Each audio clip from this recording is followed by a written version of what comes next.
প্রশ্ন, অ্যালেক্স বুঝে তো ছোট একটা বলে কেমনে কি করলো, এত টাকা কই পাইলো, হুট করে শোরুম নিয়ে নিছে। और अभी तो रुको, क्लाइमैक्स अभी बाकी। लाखों तैयार है हमें रोकने के लिए।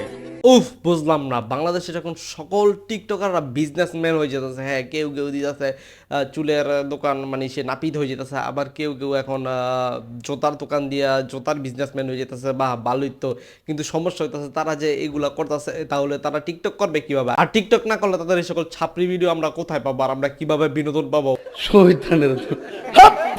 তোমার আমার দেখা হবে হাসরের ময়দানে, পারলে তখন তুমি মিথ্যা বললো আমার খোদার সামনে। এদের উচিত ছিল এরা বিজনেসে নামার আগে এদের মতো 3-4টা আরো টিকটকার প্রতিষ্ঠিত করে দেওয়া।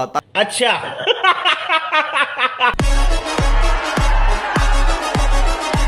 কি রে ভাই, এখন কেক টেক কাইটা উল্টা পুল্টা ছাপড়ি টিকটকারদের নিয়ে সেলিব্রেশন করতেছেন, জুতার দোকান দিছেন, ভালো কথা, কিন্তু একটু আগেই না দেখলাম আপনি মিলাদ মাহফিল করতেছেন, মানুষ টানুষ নিয়ে খাড়াখাড়ি পল্লি মারলেন না।